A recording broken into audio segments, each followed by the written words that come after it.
Okay, ladies and gentlemen, after this, there will be one different agenda with another agenda before. The agenda is panel discussion 1 with team implementing advanced technologies in manufacturing. So I would like to invite the moderator and panelists on stage for the discussion.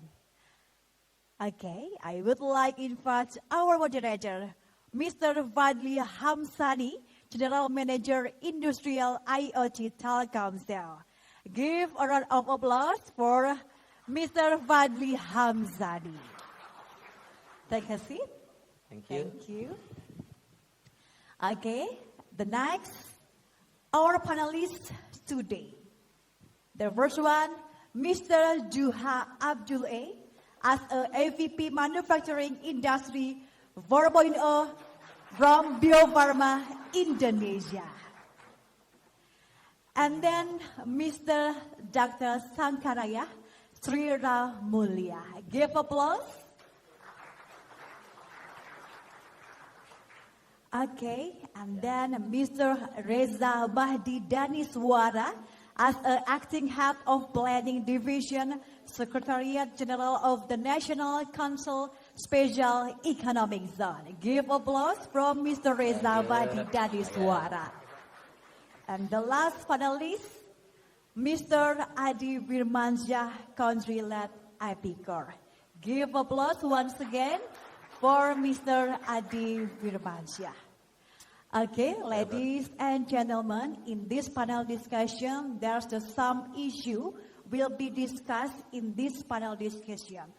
The first one about IoT, setting up industry to cater for high mobility operation, the role of robots, and role of big data and artificial intelligence. So, Mr. Fadli Hamsan, I entrust this panel discussion to you. The time is yours. Thank you very much. Good afternoon, ladies and gentlemen. How are you? Is good? Still okay? Still have energy? Okay, thank you. I'm very proud to be here. And normally it's a bit different. I'm always be the panelist or the speaker. Now I try to moderate this activity today. But I'm proud because just now my colleague Alex mentioning they still use the paper, but I use the digital. So then we will discuss more digital because we're talking about the implementation, the advanced technology in the reality. So I will introduce you our panelists now. We have Pak Adhi. So Pak Adhi coming from the technology provider. Okay. So you can find his, because of the digitalization, it's making me more easier, Pak. You can find him in the LinkedIn, then you can know what is his background. And we have also Pak Reza from Special Economic Zone. So you can see the difference. We are not asked the panelists coming from the provider technology, but also have the special industry, economic zone from industry. And also we have, sorry, Dr. Sankar, we have Pak Dhuha here from the end users, and we have also Dr. Sankar here as the expert. So, we will talk about the implementation of the advanced technology in manufacturing. So first of things, I'm sure that everybody heard already about the key technology. They talk a lot. Pak Edmond Sitomorang also mentioning about a lot of technology. Key technology, apply technology in logistics, apply technology on any kind of industry. So then I would like to, because I have only 40 minutes for this very great people here. So I would like to ask to Dr. Sankar. Dr. Sankar is, how do you think this advanced technology can really helping the manufacturing sector? Not fancy. Not fancy mean is not because I would like to have the VR.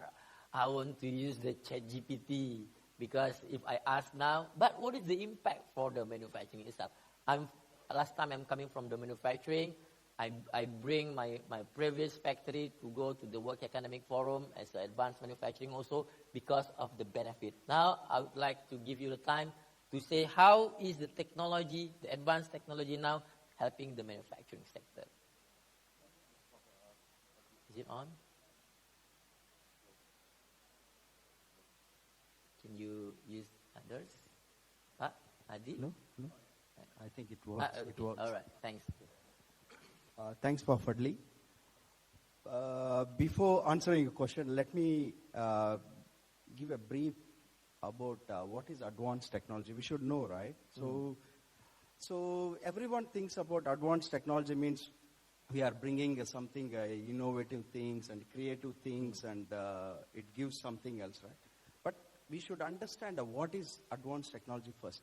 So the basic idea of advanced technology here is creating a new products, or how we can increase the efficiency. That is a motive, right? So whether we want to create a new products or new things with existing things, or I wanted to, same thing, existing setup, I wanted to increase my productivity, or I want to increase my something else. Means like my manpower is same, my technology is same, there is no updates.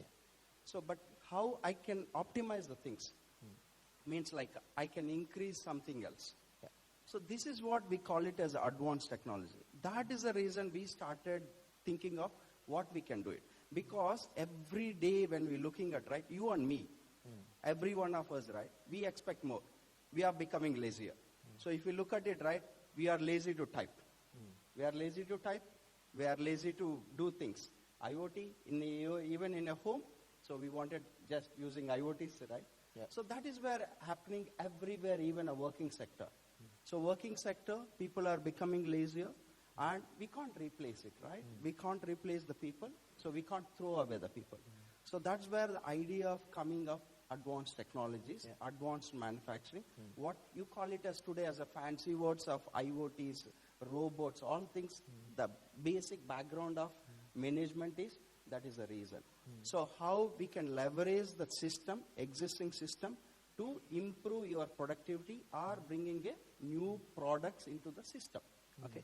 So that's where when you want to increase the productivity or creating a new products, right, you need to do something else. That is where we are thinking something else. So that something else is coming up, IoTs. If you take today's manufacturing, everywhere we are using IoT. What is IoT? So means like there is a devices, right? You call it a sensors or whatever things. What that devices gives, what human can't give. So let's say in some manufacturing there is a something like call it as like safety zones are there, right? Some safety zones, humans access is limited. Those places, the data used to be getting very limited. So those places, the devices are helping. That is what advanced. We are using advanced and getting something else. So human becoming a innovative, that is secondary. But what hazardous places, how we can get it effectively, that is bringing advance. The second aspect also, right, how we can optimize it.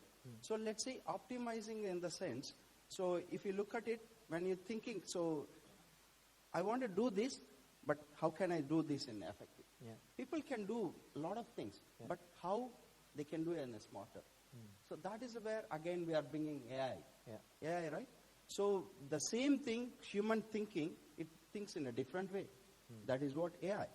So same thing, if you look at it now, we got it IoTs, we got a system is thinking different. So when you have a different devices, means like many devices, the velocity of coming is more and more, and varieties of sensors, the data is coming variety, and the system is thinking. So all this, if you look at it, the volume is high, variety of data, and high velocity. This is where we call it as, again, a big data. So when we're having this kind of multi-spectral of things, right? So analyzing. So if we look at it, I'm spending there devices. I'm also spending AI technologies. I'm also spending to collect this. So everywhere I'm spending money, I need to extract the business value. Yep. That is where, again, we are calling it as analytics, right? Yep. So that is where we bring it business value. That is where we talk about ROI. What is the return on investment? So this is what advanced manufacturing today, every businessman, when I invest something, how can I get a better business value from the advanced manufacturing technology? All right, thank you. Thank you very much, Dr. Sankar. I think it's really clear that you are mentioning about all the, the integration of each key technology is not standalone. Normally, they need to integrate each other to bring more added value for the business. Because why we are doing this? Because of the business. Then I think it's really clear. Thank you, Dr. Sankar. But then I would like to ask to Dhuha, Pak Dhuha, as one of the senior leaders to driving the digital transformation and apply this technology in the manufacturing operation. So from perspective and also the comment from Dr. Sankar just now mentioning, of course we agree with that. But I'm sure it's not easy like then you change everything. So what is your challenge, Pak, when you want to do the transformation of applying this advanced technology in manufacturing operation, Pak Dhuha? Okay. Previously, thank you, Pak, for the question. Before I answer this question, I want to bring us back into the pandemic. In the past 2 years, that we are maybe some of you working from home, but us as a vaccine company and in biopharma, we already facing a lot of challenges during our manufacturing operation, and especially in the past 2 years, we have duty from our government to distribute 4 million vaccine all over Indonesia. And this is kind of not easy task, because as you know that Indonesia is like the whole archipelago country, and so there's a lot of challenge in terms of infrastructure area. But using the technology, we implement a track and trace solution, which is we can track where is the vaccine has to go, and how much that we have to send, and how is the condition of the truck itself, in terms of temperature and humidity, and we are being forced to use this kind of IoT solution. But then after the pandemic, we already have a lesson learned, Pak. So we then realized that we need more advanced technology than before. We need to adapt faster whenever this kind of situation will happen again. And specifically, if we talk about vaccine, this kind of area are very regulated industry. Every part of products that we produce, it has to be trackable. We need to really we need to implement a high level of traceability. Because this kind of product are injected to your body, right? So that's why we are very in regulatory area space. We are audited by WHO, BPOM, and then later on we want to go to US FDA, and also European regulatory as well. So that's why we need more in technology implementation than before. Instead of that, we also need to talk about the efficiency. And this is part of different things on how we will manage the and how the technology that we have to use on our manufacturing operation. I see. Thank you very much, Pak Dhuha. So, ladies and gentlemen, you can see that this is the perspective of user that sure we have a challenge. And then what we said here is to do the digital transformation, we need to identify first what is our pain point and where is the pain point that really giving the benefit for the business. And Pak Dhuha mentioning applying the technology on their trace, which is very important for the business in the biopharma. And sorry, you are using also AI on that particular, just in short, use or not use? Yeah, we use it. Okay, thank you, Pak. Then I would like to go to, this is my bridging normally to go to Pak Adhi. So I would like to ask to Pak Adhi then, Pak Adhi, they use the AI. So how do you think as a provider, is it the AI, we know the ChatGPT, but I don't know ChatGPT, how it can be something that beneficial for business, our manufacturing today. I don't know yet, I cannot say no, but then how do you think the perspective or understanding about the AI or the machine learning can helping the manufacturing? Paddy. Yeah, thank you for the question. Yeah, introduce myself, Adhi from Epicor, Indonesia.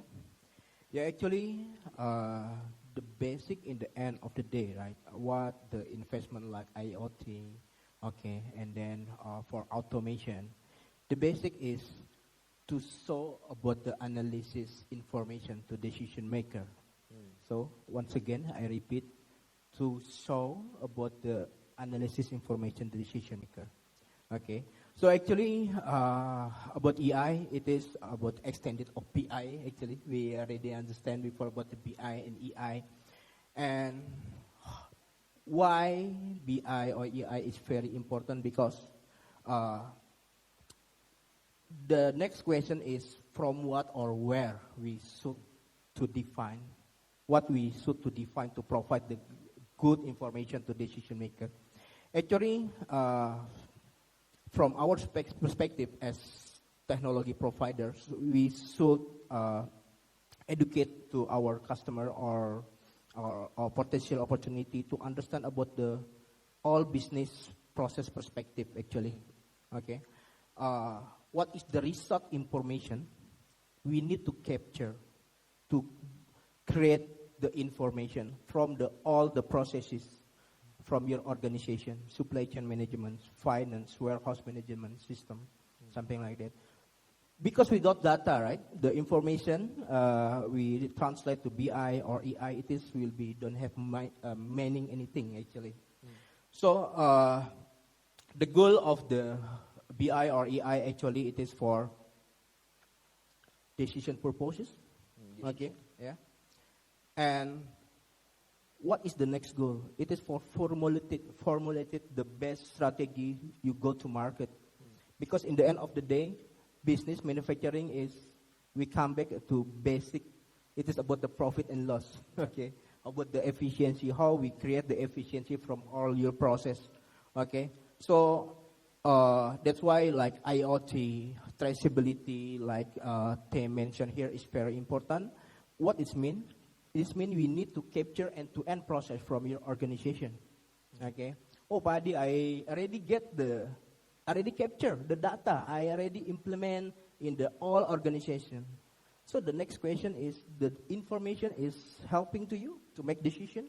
You know what is the cost of good manufacturing from this term of frame time. Okay. How respond the market? How we predict about the competitors, and we need to all this data information to go to make a decision maker, to go to decision maker, right, to make the best decision. So actually, in the end, EI is very important, and then BI is very important, but this data should be capture your process, and should be representative your current business condition. And should be help you to make decision what is the improvement process. Because in the end, our business needs sustainability. We're not only talking about the 2 or 3 years business, right? But long-term sustainability. So this is something, the approach we did. And of course, BI or AI is very important in manufacturing business actually. Okay, all right. Thank you, Fadli. And then again, you are connect with the first answer from Dr. Sankar mentioning about You take all the data using the AI. At the end of the day, it's about the analytics and giving the insight from the data itself. So a lot of data is nothing, but what we can do with the data, right? The data analytics is there. Okay, so Bapak Ibu, I'm visiting.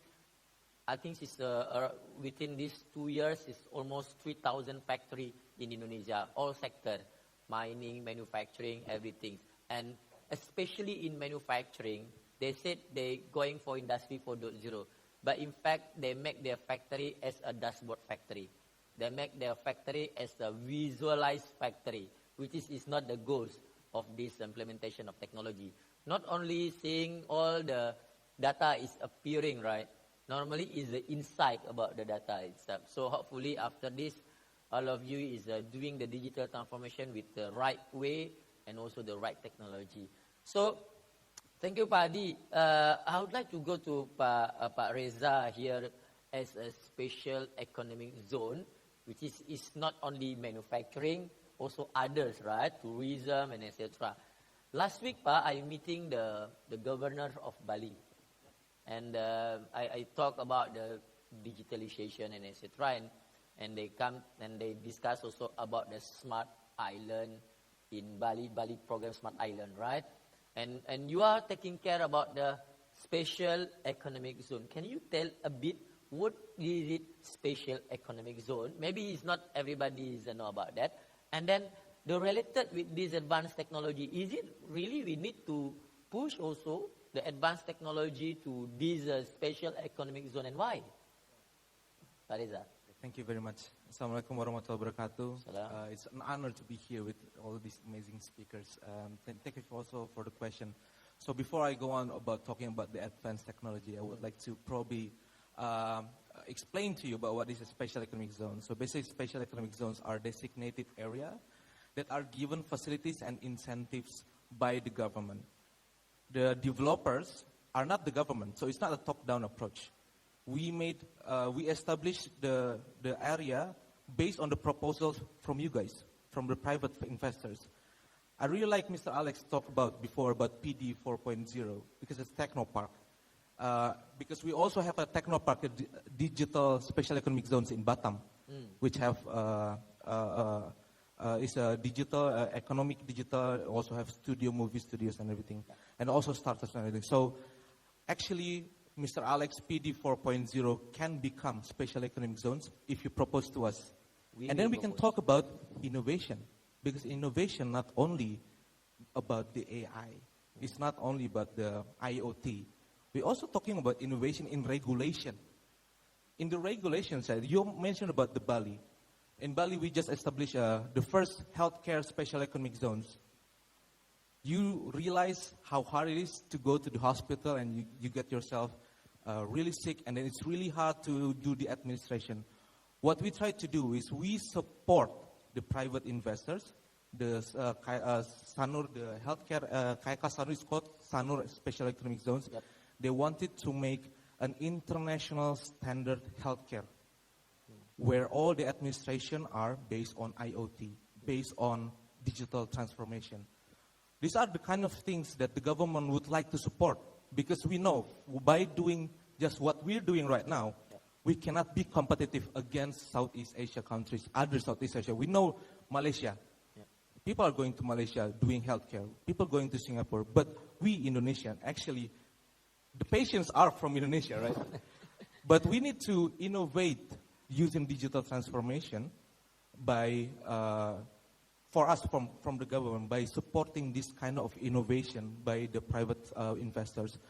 So even from the regulations, not only we talk about the manufacturing side, because we know that there are natural resources-based manufacturer in Sorong, in Sulawesi, in Sumatra. They have natural resources. We're not going to push that into becoming the next digital IoT. But if we're talking about Java Island, in which we already have 4 special economic zones, including Kendal special economic zones and Gresik special economic zones, we try to push them to become export-oriented. We try to push their productivity by asking them to be able to reach a certain target investment by to have that target means they need to increase their productivity. So if we're talking about innovation, hey, let's discuss with the government. What kind of regulation do you need to become more innovative, more productive?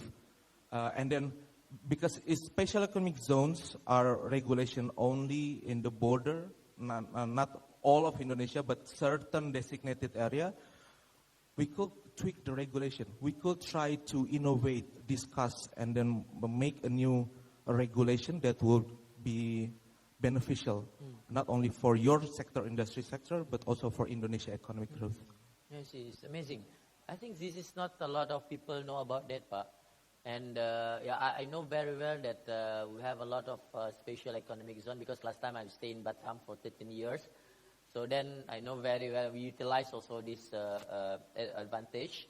And I think she's showing that now is the government itself from this program is supporting Indonesia to be more accelerated the digital transformation. Even when I talk with the Bappenas, they are also putting there the digital transformation is one of the big mother program, for the RPJMN.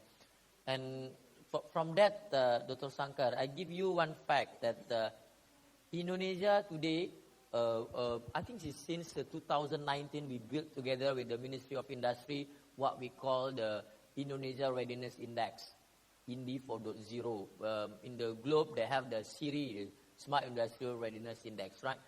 And until today, it's less than 1,000 industry do the assessment. And if I can tell you the result, the level maturity, readiness, is not the maturity. The readiness is not ready yet, I can say. It's a 3 point something, less than 3. And even now is all the 2 point something. Even now is the state-owned company, the state-owned enterprise also have this program that mandatory need to have this assessment, and not too much the level is on that ready level. So what is the challenge? So if you look at it, people's mindset, right? Everyone want to do something new, but they don't want to change themselves, right? The biggest problem with every organization today is they want to do, but they are not training their employees, first thing. And also they are not explaining the employees. And employees also fear in mind. Because if this technology comes, whether this technology makes me something else, or this technology can make me obsolete. So this kind of fear of things, making things. So what is the biggest... So you mean they worry? Yes. So first thing, management, what they have to do is a change management. Most of the organization, how many organizations have a change management team? So the change management, so you have a technology team like many people. You have a business people. But every organization, they may have or they may not have. Even if they have one person. How one person can convince hundreds of people? So hundreds of people mindset need to be changed. So if you ask me, so you have to make first change management team. So they have to change because they have to, what you call it as like, they have to give in a way that the technology is not replacing jobs. So if you ask me, previously taxi drivers used to be feared because it may replace, right? But it is not replaced. They can also adapt to the Gojek or something else. So they are Gojek are doing, right? So jobs are not replaced. Even if you ask me, the ChatGPT 3 is not going to replace any job. Because if you look at it, 97 to 2000, right? All these people, data entry people, they used to fear like technology is going to replace. But they learned a bit programming, so they became a computer programmers, right? So same thing, accountants now becoming a data scientist or a data analyst. So it's only the shifting the change. So it's changing the mindset.